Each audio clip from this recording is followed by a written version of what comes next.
साथियों, ये जीके के पार्ट में है ना, जो राज्य व्यवस्था जिसे हम पॉलिटी बोलते हैं उसकी ये कुछ क्वेश्चंस हैं जो आपके आने वाली आगामी परीक्षा 2022 के लिए बहुत ही इम्पोर्टेंट होने वाले हैं। इससे पहले मैं अन्य ज्योग्राफी एवं हिस्ट्री के प्रश्न करा चुका हूँ जो आपके लिए बहुत ही इम्पोर्टेंट हैं, क्योंकि यहाँ से 3 से 4 नंबर के है ना क्वेश्चंस पूछे जाते हैं। तो 3 से 4 नंबर हमारे क्लियर हो जाएंगे इन टॉपिकों से। तो इनको आपको क्वेश्चंस जो भी मैं टिक लगाता जाऊँ उन्हें आपको लिख लेना है और याद भी कर लेना है, और ये क्वेश्चंस बहुत ही सहायता देंगे आपके 2022 के पेपर में। तो इससे पहले यदि आपने चैनल को सब्सक्राइब नहीं किया है तो चैनल को सब्सक्राइब कर लें, बेल आइकन को दबाएं और दोस्तों के बीच ज़्यादा से ज़्यादा शेयर करें। उससे संबंधित कोई भी डाउट है आपके तो आप कमेंट सेक्शन में बता सकते हैं। और ये जो अन्य वीडियो मैं करा चुका हूँ उसकी डिस्क्रिप्शन बॉक्स में आपको लिंक मिल जाएगी, और लास्ट ईयर के सॉल्व पेपर की अगर वीडियो चाहिए हो तो वो प्ले लिस्ट में जाकर आप देख सकते हैं। आइए बढ़ते हैं हम क्वेश्चन की ओर। तो इस वीडियो में है ना हम 1 से टोटल 50 तक क्वेश्चन हैं वो डिस्कस करेंगे, उसके बाद नेक्स्ट जो है ना वो डिस्कस करेंगे। आइए बढ़ते हैं क्वेश्चन की ओर। फर्स्ट, संविधान सभा की प्रथम बैठक है ना कब हुई थी? संविधान सभा की प्रथम बैठक जो है 9 दिसंबर 1946 को हुई थी। ये क्वेश्चंस कई बार पूछा जाता है और ये इम्पोर्टेंट क्वेश्चन भी है। सेकंड, संविधान सभा के अस्थायी अध्यक्ष के रूप में किसे नियुक्त किया गया? ये नियुक्त किया गया बी, डॉक्टर सच्चिदानंद सिन्हा को। सॉरी, हाँ, संविधान सभा के अस्थायी अध्यक्ष के रूप में किसे नियुक्त किया गया? डॉक्टर सच्चिदानंद सिन्हा को नियुक्त किया गया। थर्ड, प्रारूपीय समिति के अध्यक्ष कौन थे?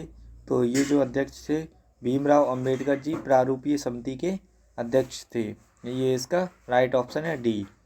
फोर, संविधान सभा के स्थायी अध्यक्ष कौन थे? इसके जो अध्यक्ष थे डॉक्टर राजेंद्र प्रसाद जी संविधान सभा के स्थायी अध्यक्ष थे। ये क्वेश्चंस काफ़ी बार रिपीट हुआ है। 5, संविधान सभा ने 5 संविधान सभा के अंतिम रूप से संविधान को कब पारित किया गया था? तो ये जो है ना डॉक्टर भीमराव अंबेडकर द्वारा स्थायी अध्यक्ष है ना, सॉरी ये चल रहा था 5 वाला। संविधान सभा के अंतिम रूप से संविधान को कब पारित किया गया था? ये 26 जनवरी 1950 को है ना पारित किया गया था। ये भी क्वेश्चन अच्छा है, कई बार आया भी है। 6, भारतीय संविधान किस दिन से पूर्णतः लागू किया गया? इसको है ना बताना है। 26 जनवरी 1950 से पूर्णतः लागू किया गया भारतीय संविधान को। आइए बढ़ते हैं नेक्स्ट। 7, भारत कब गणतंत्र बना? तो ये जो है ना 26 जनवरी 1950 को गणतंत्र बना। ये भी अच्छा क्वेश्चन है, पूछा जा सकता है आपको। 8, भारतीय संविधान के किस भाग को उसकी आत्मा की संज्ञा दी गई है? ये आपको बताना है। इसका सही आंसर क्या होगा ये आप हमें कमेंट सेक्शन में ज़रूर बताना। इसका सी ऑप्शन है प्रस्तावना। ठीक है। नेक्स्ट 9, संविधान सभा ने राष्ट्रीय गान को कब स्वीकार किया? इसने जो स्वीकार किया 24 जनवरी 1950 को राष्ट्रीय गान को स्वीकार किया गया था। ये भी क्वेश्चन पूछा जा चुका है। 10, भारतीय नागरिकों को प्राप्त मूल अधिकारों की संख्या कितनी है? 6 है। कितनी? 6। ये अधिकार और कर्तव्य से भी क्वेश्चन पूछे जाते हैं आपके। 11, संपत्ति के अधिकार को किस संविधान संशोधन के द्वारा हटा दिया गया है? ये आपको बताना है। ए ऑप्शन 44वें संविधान संशोधन के द्वारा इसको हटा दिया गया है। 12, मूल अधिकारों का रक्षक किसे कहा जाता है? तो मूल अधिकारों का रक्षक किसे कहा जाता है ये आपको बताना है। सी ऑप्शन सर्वोच्च न्यायालय और उच्च न्यायालय जो मूल अधिकारों का संरक्षक करते हैं। 13, निम्न में से किस अनुच्छेद के द्वारा 6 से 14 वर्ष तक के बच्चों के लिए शिक्षा का अधिकार मूल अधिकार माना गया है? ये क्वेश्चंस काफ़ी इम्पोर्टेंट है। सी ऑप्शन अनुच्छेद 21A के तहत इसको है ना माना गया है। 14, लोक कल्याणकारी राज्य की अवधारणा किसमें निहित है? तो ये जो है ना बी ऑप्शन राज्य की नीति के निर्देशक तत्वों में इसकी अवधारणा निहित है। नेक्स्ट 15, संविधान का अनुच्छेद 40 राज्य को निर्देश देता है कि वह 15 का ये ऑप्शन सी ग्राम पंचायतों का संगठन करें। ये इसका सी ऑप्शन राइट आंसर है। 16 संविधान में मूल कर्तव्यों को शामिल करने की प्रेरणा किस देश के संविधान से ली गई है? इसका जो सही आंसर होने वाला है रूस के संविधान से इसका सही आंसर है। 17 संविधान में मूल कर्तव्यों की संख्या कितनी है? तो ये जो संख्या है 10 है। ये क्वेश्चन काफ़ी बार आया भी है और आपके लास्ट ईयर के सॉल्व पेपर में भी आ चुका है। मैंने आपको वीडियो करा रखा है, आप देख सकते हैं उसको प्ले लिस्ट में जाकर। नेक्स्ट 18 संविधान में मूल कर्तव्यों को किस समिति की अनुशंसा के आधार पर शामिल किया गया है? ये जो है सी ऑप्शन स्वर्ण सिंह समिति के द्वारा इसको शामिल किया गया है। 19 भारतीय संघ की शक्ति किसमें निहित होती है? तो भारतीय संघ की समिति को आपको बताना है किसमें निहित होती है। ये राष्ट्रपति में निहित होती है। नेक्स्ट 20 राष्ट्रपति के निर्वाचक मंडल में शामिल है, आपको ये बताना है। सी ऑप्शन संसद के दोनों सदनों के निर्वाचित सदस्य तथा राज्यों की विधानसभाओं के निर्वाचित सदस्य। ये इसका सी ऑप्शन राइट आंसर है। 21 राष्ट्रपति के कार्यकाल की अवधि कितनी होती है? ये आपको बताना है। इसका जो राइट ऑप्शन है बी 5 वर्ष। राष्ट्रपति के कार्यकाल की अवधि जो है ना 5 वर्ष की होती है। 22 राष्ट्रपति पद के चुनाव के लिए कौन सी विधि अपनाई जाती है? ये इसका जो डी ऑप्शन है उपरोक्त सभी। अनुपातिक प्रतिनिधित्व, एकल संक्रमणीय व अप्रत्यक्ष मतदान। ये पूछा जाता है अप्रत्यक्ष मतदान किसके लिए करते हैं? तो राष्ट्रपति पद हेतु अप्रत्यक्ष मतदान किया जाता है। 23 निर्विरोध चुने जाने वाले राष्ट्रपति कौन थे? ये जो है ना नीलम संजीव रेड्डी जो थे वो निर्विरोध राष्ट्रपति निर्विरोध जो है ना राष्ट्रपति चुने गए थे। 24 राष्ट्रपति पर महाभियोग का आरोप संसद के किस सदन द्वारा लगाया जा सकता है? तो ये जो किस सदन द्वारा लगाया जा सकता है इसको देखते हैं। ये जो है संसद के किसी सदन द्वारा भी लगाया जा सकता है। सी ऑप्शन इसका सही आंसर होगा। संसद के किसी सदन द्वारा लगाया जा सकता है। 25 भारतीय सेनाओं का सर्वोच्च सेनापति कौन होता है? तो ये जो है ना राष्ट्रपति जी होते हैं भारतीय सेनाओं के सर्वोच्च सेनापति।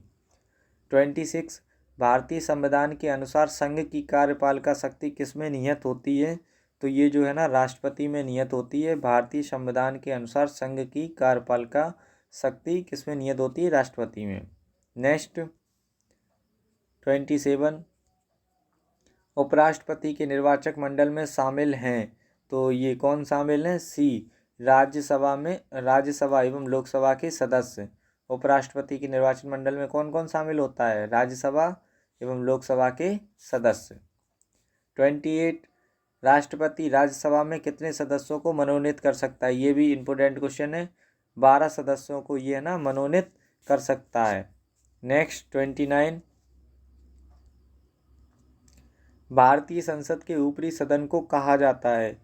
भारतीय संसद के ऊपरी सदन को क्या कहा जाता है? बी राज्यसभा है ना, इसका सही आंसर है। राज्यसभा कहा जाता है। 30 प्रधानमंत्री की नियुक्ति कौन करता है? प्रधानमंत्री की नियुक्ति आपको बतानी है राष्ट्रपति द्वारा की जाती है। ये भी इम्पोर्टेंट क्वेश्चन है, ये क्वेश्चन भी आ रखा है। 31 यदि प्रधानमंत्री या कोई अन्य मंत्री सदन का सदस्य नहीं है तो उसे पद पर बने रहने के लिए कितने दिनों के अंदर संसद का सदस्य बनना आवश्यक है? तो इसका जो राइट आंसर होने वाला है 6 माह, इसका सही आंसर है। 6 माह के अंदर उसे किसी भी सदन का सदस्य बनना अनिवार्य है। 32 मंत्रिपरिषद सामूहिक रूप से किसके प्रति उत्तरदायी होते हैं? तो इसका जो आंसर है लोकसभा के प्रति उत्तरदायी होते हैं। इसका सी ऑप्शन सही आंसर है। एंड 33 लोकसभा के अधिकतम सदस्य संख्या हो सकती है, तो इसका आपको आंसर बताना है डी ऑप्शन 500 52 है ना, इसकी अधिकतम संख्या हो सकती है। ये भी क्वेश्चन कई बार पूछा गया है, तो इसको भी आपको ध्यान रखना होगा। आइए बढ़ते हैं नेक्स्ट। 34, राज्यसभा की अधिकतम संख्या कितनी है? तो राज्यसभा की अधिकतम संख्या आपको बतानी है, 250 है। राज्यसभा के सदस्यों की अधिकतम संख्या 250 है। 35, किसी विधेयक को धन विधेयक के रूप में कौन प्रमाणित करता है? तो इसका जो सही आंसर होगा, लोकसभा अध्यक्ष ही तय करता है कि कोई विधेयक धन विधेयक है या नहीं है। नेक्स्ट 36, तो केंद्र सरकार का प्रथम विधि अधिकारी कौन होता है? ये आपको बताना है। 36 सी ऑप्शन, महान्यायवादी इसका विधि अधिकारी होता है। 37, संघ राज्य क्षेत्रों का प्रशासन कौन चलाता है? इसका जो प्रशासन है वो उपराष्ट्रपति द्वारा नियुक्त किया जाता है। संघ राज्य क्षेत्रों का प्रशासन उपराष्ट्रपति द्वारा नियुक्त किया जाता है। 38, भारत के प्रथम राष्ट्रपति थे डॉक्टर राजेंद्र प्रसाद। ये क्वेश्चन 2 से 3 बार पूछा जा चुका है, लास्ट ईयर के सॉल्व पेपर में। भारत के प्रथम राष्ट्रपति कौन थे? डॉक्टर राजेंद्र प्रसाद जी। 39, स्वतंत्र भारत के पहले भारतीय गवर्नर जनरल थे। इसका आपको सही आंसर बताना है। ए ऑप्शन, चक्रवर्ती राजगोपालाचारी इसका सही आंसर है। भारत के प्रथम गवर्नर जनरल थे। ये भी क्वेश्चन पूछा जा चुका है। 40, स्वतंत्र भारत के प्रथम प्रधानमंत्री थे। ये आपको बताना है। ए ऑप्शन, पंडित जवाहरलाल नेहरू स्वतंत्र भारत के प्रथम प्रधानमंत्री थे। ये भी अच्छा क्वेश्चन है, पूछा जा चुका है। 41, राष्ट्रपति द्वारा लोकसभा तथा राज्यसभा में मनोनीत किए जाने वाले सदस्यों की संख्या कितनी है? 12/2। 12 जो है सदस्य हैं वो लोकसभा में मनोनीत किए जाते हैं और 2 सदस्य आपके राज्यसभा में मनोनीत कर सकता है राष्ट्रपति। ठीक है, सॉरी, हाँ, राज्यसभा में 12 हैं और आपके जो लोकसभा में हैं वो 2 हैं। ये बी ऑप्शन इसका सही आंसर होगा। 2 लोकसभा में मनोनीत करता है और 12 राज्यसभा में। नेक्स्ट 42, लोकसभा एवं राज्यसभा के 2 अधिवेशनों के बीच अधिकतम समय का अंतर होना चाहिए। कितना अंतर होना चाहिए? 6 माह का। लोकसभा और राज्यसभा सदन लगते हैं, उनके बीच में अधिकतम 6 माह का ही अंतर होना चाहिए। नेक्स्ट 43, राज्य की कार्यपालिका का प्रमुख कौन होता है? ये है ना, बताना है। आप बताइए, राज्य की कार्यपालिका का प्रमुख कौन होता है? ये राज्यपाल होता है। कौन? राज्यपाल। 44, संविधान के अनुसार विधानसभा के सदस्यों की अधिकतम संख्या कितनी होती है? संविधान के अनुसार विधानसभा के सदस्यों की संख्या कितनी होती है? 500। अधिकतम संख्या 500 हो सकती है। 45, वर्तमान में भारत में कुल कितने राज्यों में विधान परिषद विद्यमान है? ये सी ऑप्शन, 7 राज्यों में है ना विधान परिषद विद्यमान है। 46, राज्य का मंत्रिमंडल सामूहिक रूप से किसके प्रति उत्तरदायी होता है? तो इसका जो आंसर है, विधानसभा के प्रति उत्तरदायी होता है। इसका सही आंसर है। 47, विधानसभा के वर्ष में कम से कम कितने अधिवेशन होने अनिवार्य हैं? तो इसके जो है ना 2 अधिवेशन होने अनिवार्य हैं विधानसभा के। 48, किस राज्य में विधानसभा सदस्यों की संख्या सर्वाधिक है? ये उत्तर प्रदेश में है। जो टोटल संख्या है ना 403 है। इसको ध्यान रखना आपको, ठीक है। और 49, जम्मू कश्मीर राज्य को किस अनुच्छेद के अंतर्गत विशेष राज्य का दर्जा प्राप्त है? ये भी आपको बताना है। इसका सी ऑप्शन, अनुच्छेद 370 इसका राइट आंसर है। नेक्स्ट 50, भारत का नियंत्रक एवं महालेखा परीक्षक किसके द्वारा नियुक्त किया जाता है? इसका जो आंसर होने वाला है वो आपका राष्ट्रपति द्वारा नियंत्रित किया जाता है, नियुक्त किया जाता है।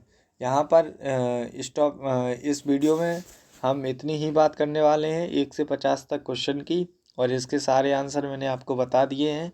जो क्वेश्चंस मैंने आपसे पूछे हैं वो आप बता सकते हैं कमेंट सेक्शन में उनके सही आंसर, और आप ये भी जज कर सकते हैं कि हमने कितने आंसर सही दिए हैं, वो आप कमेंट सेक्शन में बता सकते हैं। आपने कितना स्कोर किया है मेरे बताने से पहले, तो आप बता सकते हैं। ठीक है, और यदि वीडियो अच्छा लगा हो तो चैनल को सब्सक्राइब करें, वीडियो को लाइक करें और दोस्तों भी ज़्यादा से ज़्यादा शेयर करें, और बेल आइकन को दबाना ना भूलें। मिलते हैं नेक्स्ट वीडियो में इसके पार्ट 2 में, है ना। अभी के लिए जय हिंद।